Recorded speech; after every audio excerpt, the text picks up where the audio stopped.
everyone, my name is Abby Hutchins, and I'm going to be presenting about Chapter 4 of the book Whisperer. And this is the book by Donalyn Miller about some awakening the inner reader in every child, as she puts herself on the cover. So, Chapter 4 is about reading freedom. So, here's just a couple of main points, or the main points.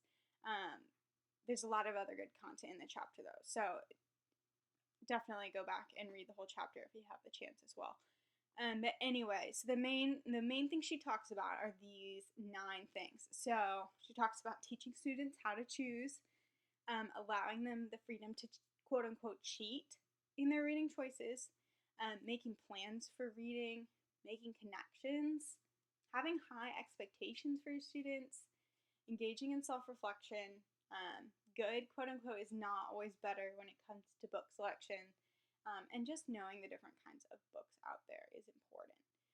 So these are the things we're going to talk about in this presentation, and I've just put up the picture of the rights of the reader on the left side of the slide.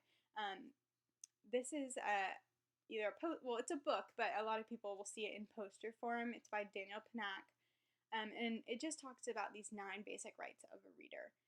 And that's something that Miller talks about in the chapter. It's good. I encourage you to look at them all. The big thing she says about them is come up with your own for your class. Give them ownership over it. Putting up a poster of these rights that have already been come up with is maybe not actually the most effective thing.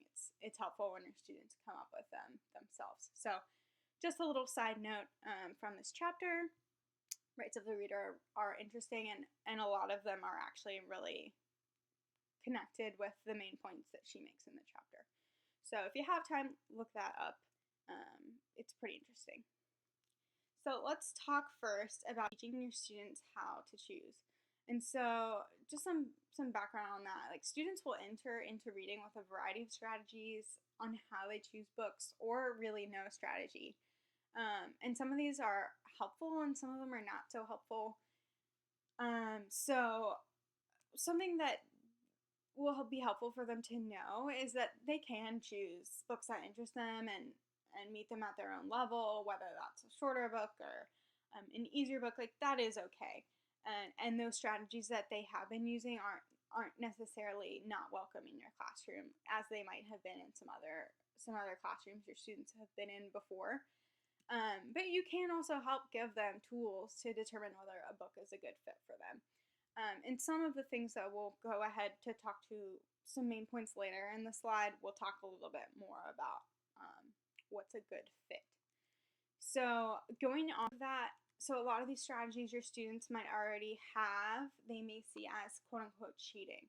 And so a point that Miller makes is that allow your students to cheat in that regard with these strategies that they might have not been allowed to use in other classrooms.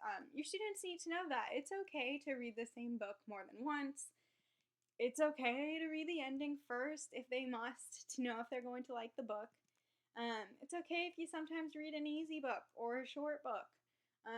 That's all part of being a reader. We do those things as readers, as adults. So why should our students not be able to do them? It helps them engage in the reading. So that's the second main point she makes. Another big point from the chapter is making plans for reading. So having a plan for your students of what they want to read in the future, it gives them a place to start. So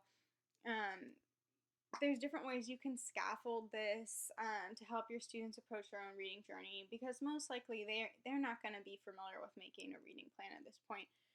So some ways you can do that is through reading requirements, so numbers of books or types of genres, or just like sitting down and having a conference with them and asking them, what are you already interested in?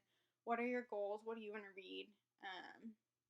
And something that goes along with this is having high expectations. That was another thing that was emphasized in the chapter, is that with a teacher-guided reading plan, that comes with high expectations for your students. And this is a really good thing, because your students need to know that you expect them to accomplish as much reading as possible in your class.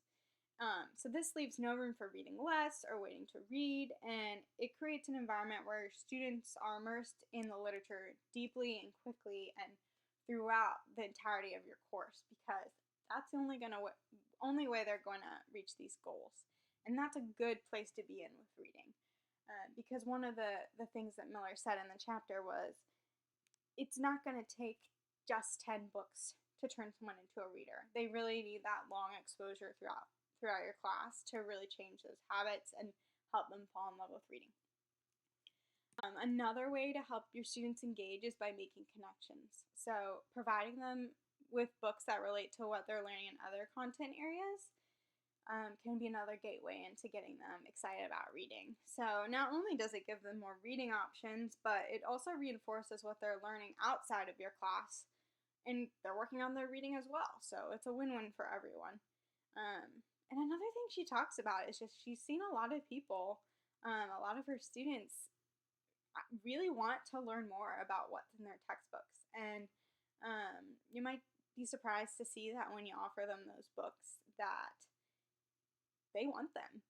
They want to learn more. And that's a great thing to instill in our students, just a love of learning and going beyond the classroom. So another part of helping students with their reading is helping them engage in self-reflection. So it's really important for students to spend time reflecting on their own reading journey. You might have students who just don't realize how far they've come as a reader in your class, and taking the time to reflect on that can really encourage them and set them up to have confidence that they can be a reader and they can keep this going beyond your classroom. And self-reflection is also really great for helping them pinpoint areas that might be harder for them in reading, or some things they're not understanding about their book. Yeah, it's just a great way for them to help continue their improvement, because we can always grow, and self-reflection is a really important part of that. More thing about book choice. So this is what I was talking about in the beginning that we're coming back to, is that good is not always better. So it might be tempting to want the students to read what we think are quote unquote good books, but this isn't always the better option. So for your students who may be pretty disengaged readers, forcing them to read a bestseller or a literary classic that you may think is perfect for them because you love it and it's an important book to read, that might only deter them further from reading. So sometimes it's okay to let them read the books that aren't necessarily the quote-unquote good books, the candy of the literary world. It's okay for your students to read that, because that's going to help them engage. If they want to read some crazy book that sounds so silly, the important part is that they want to read it, so we should let them, because validating their choices as a reader can go a really long way for their future as a reader. And one last point that was made in the chapter is just that one other thing we can do to help the students is just to help them know that there are different kinds of books out there. So they may have a favorite genre, or say, I'm only ever going to read the Nancy Drew mystery series, I'm not going to read anything else, and that's okay.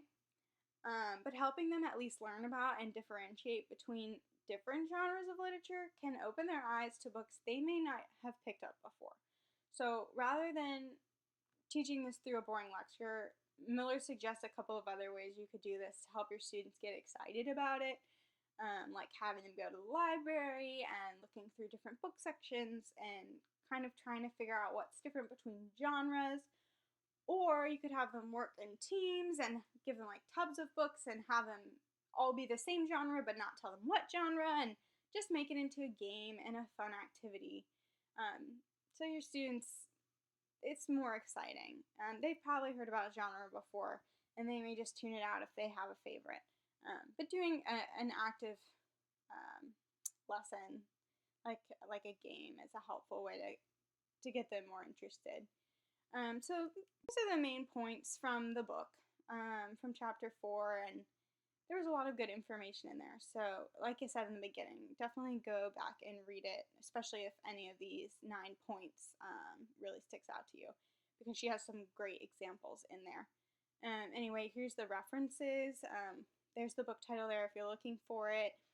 And then the image of the rights of the reader was from Joan Lennon's blog post. So feel free to look at that as well if you're interested more in the rights of the reader. She gives a little more information on it. That is all. Thank you so much for attending the presentation, and please let me know if you have any questions. Have a great day.